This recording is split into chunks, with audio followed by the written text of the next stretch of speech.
What's up, guys? I'm SaltEMike, and this is your Star Citizen Week in Review for June 15th, 2026. They finally broke their silence on the state of the game, the current state of the game, but is it enough? The hotfix channel is open, but bugs aren't the issue, and our first video content in weeks was a ship sale.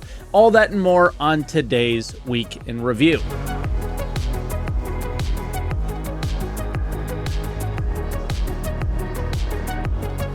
And as always, if this is your first week in review, this is where I take all of the official Star Citizen news each week, put it into one video, and share some of my opinions about it. I also live stream on Twitch, twitch.tv/SaltEMike. So stop by and say hi if you haven't yet.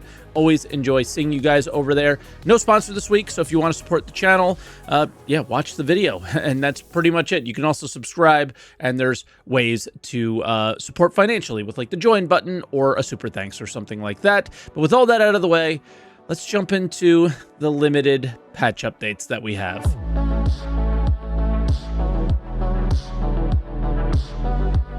All right, we lacked communication for most of the week, and all we were really getting communications from were the status updates on the RSI page. So, the game is considered disrupted right now, and a lot of people are asking me what's going on with it.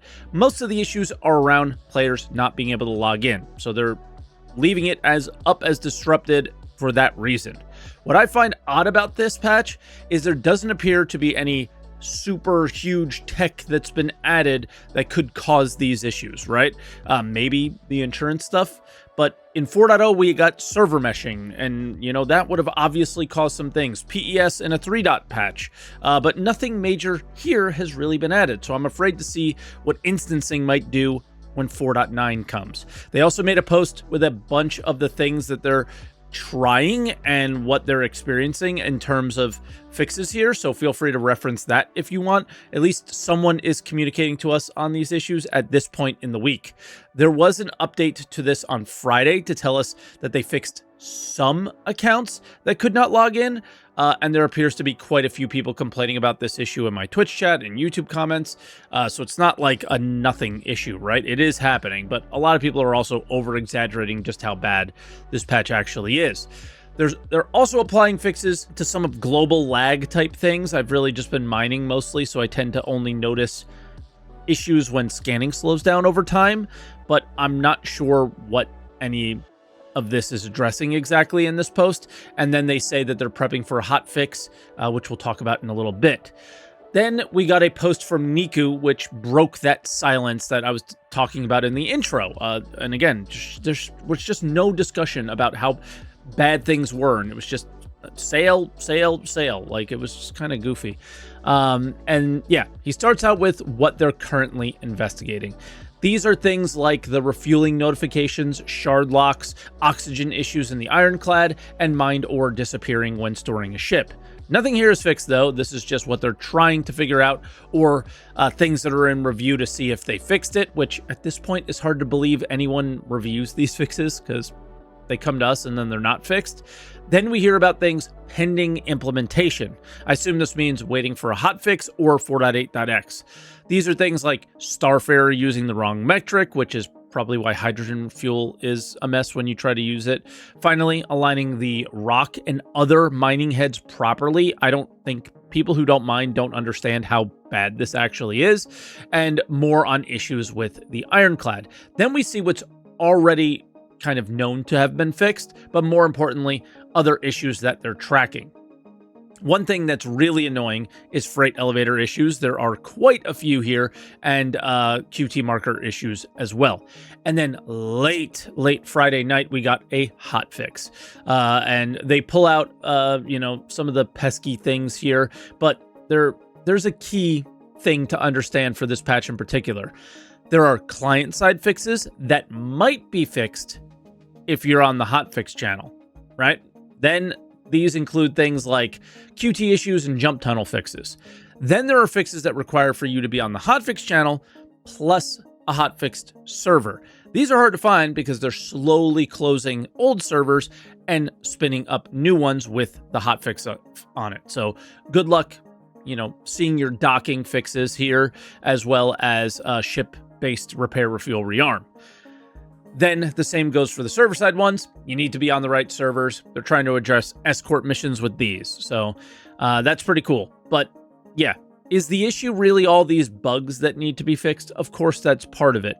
But to me, it's a foundational issue of the game is just not there yet. It's just not giving me that fun that I want out of it. I did craft a little bit this week, and that felt good.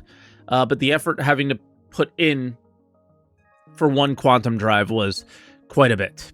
So that was our patch updates, and let's talk about a really anticipated ship in video updates.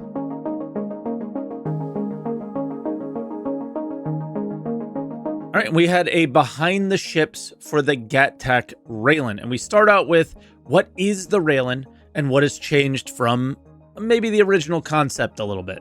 The GatTac Raylan is an alien medium hauler from GatTac Industries and prioritizes speed of loading and unloading cargo by having it all on the exterior. The original concept had triangular cargo containers themselves holding the cargo inside, but now during production we've changed that to use standardized cargo grids. That means you are not constrained by any of the mission types that you would have had before, having to manually load all these cargo units into custom cargo containers. Now you can just turn up to any location. It supports up to 32 SU containers, so you can just load them on easily, offload them easily. I'm not gonna lie, they keep making better and better cargo grids. This holds more cargo than the Hull B and is in a much more compact, area limiting, friction thing when loading and unloading. This is really good. Everything is in one tight space. And yeah, sticking with the standard cargo units was a good idea. Thank goodness. Imagine having special Xi'an cargo. It just would have been goofy. Then they do address the concept and the triangle boxes a little bit more here. And for those who really appreciated the original aesthetic of those triangular cargo pods, we've retained the signature triangular elements of that as a deployable armored shield over the cargo beds. The shields themselves are a physical barrier that stop projectiles from hitting the cargo themselves. Obviously, having it deployed makes the cargo very hard to take off, but offers that protection. This essentially makes a sort of hybrid interior-exterior cargo ship. You get the benefits of both systems. You have the ease of loading of exterior cargo, as well as the protection of interior cargo. And then as a further benefit for those of you like counting boxes, we also managed to increase the cargo capacity from 320 to 640 with these changes as well. Again, I personally think this is the best possible solution. I wonder if they actually work, but this potentially makes the best cargo ship by far in the class, right? What I mean by will this possibly work is ships have been coming into the game untested and don't work, like just can't quantum travel, just huge problems with them. But this might be the best cargo ship by far in its class because you get exterior cargo, nobody could shoot it off, and yeah, you still get your triangles as maglocks on the exterior, and it looks how the Raylan was expected to look, at least. So that's a nice compromise. But they didn't stop there. They also did tractor beams better than ever, possibly. We have two size 2 tractor turrets that sit on the bottom wings. 2 rear bridge seats each control one of these turrets and can use them to add and remove cargo from the cargo grid as they like. The turrets move with the wings. You have an okay view when the wings are deployed, so when you're flying around in space, but when your wings are in the landed position, you have a really, really good view over the cargo grids. The most important thing here is, of course, the location, as it appears to have fairly unobstructed views, but more importantly, it's what he said. Both can be used at the same time by 2 different people. The Hull C has 4 lasers, but only 1 operator for them. They're learning. Now the question is, will they address those issues on older ships or just leave them? But we already know the answer to that. And lastly, I'm not going to clip this one out, and the link to the behind the ships video is in the description if you want to watch the full thing for yourself. But they go through the entire alien interior and stuff here. It's all right, I guess. It's not really my style personally, and I like ships that, I don't know. I like ships that are more human on the inside and feel like I could live in them, but they're also still suffering from the light issues in this video, like we saw with the Ironclad. Basically, they're just like all off in the video, and somewhere that somebody at CIG addressed that. I can't find the clip or the post. I think it was Niku, that they're aware of it, but you're aware of it, but it's still there. So it doesn't matter if you're aware of it. I think that's the theme of this week. It doesn't matter what you say. It matters what you do.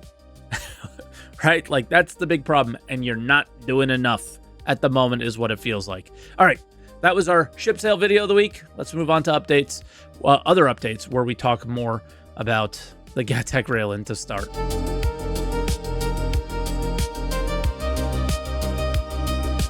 So, of course, we start out with a sneak peek. This is an additional, I guess we could call it, closer look at the Gatek Railin. I think the caption of the image sort of gives that away. Fill, fly, float. This has to be another, just look at that is my guess.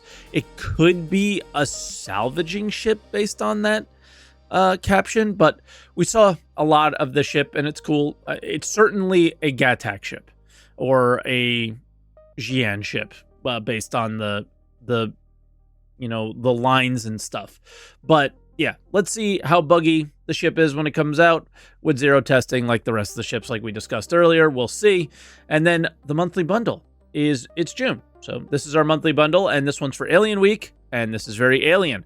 Look at the helmet. It's certainly a light one, so won't get used in any real combat situations, but it's also very unique compared to anything we've seen up to this point. So I could see if you really are interested in it. The bundle's $20, and again, I want to repeat this every time.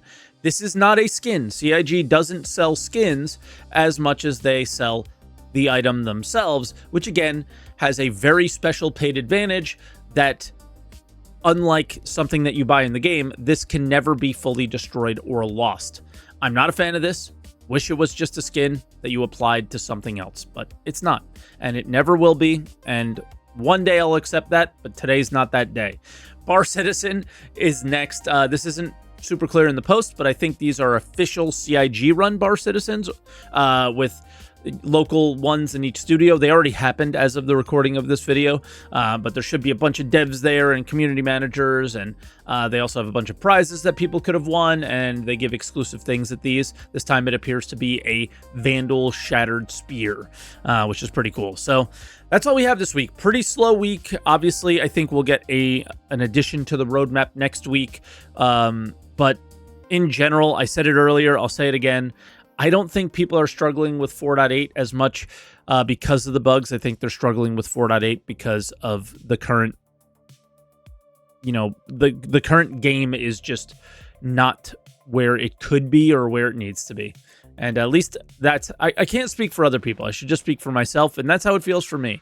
It's just lacking some enjoyment. And hopefully they can keep hearing our feedback, not just issues with bugs, and continue to build up that enjoyment. I think my video about mining resonated with a lot of you, and I think that's a lot of my issues here. And that can be applied to not just mining in Star Citizen, but a lot of things. It's like, it's just doesn't feel great, right? And that's how 4.8 feels. It just doesn't feel great. It feels okay or meh. And that's where we're at. So let me know how you guys are feeling about things in the comments. Leave a like on the video if you guys enjoyed it.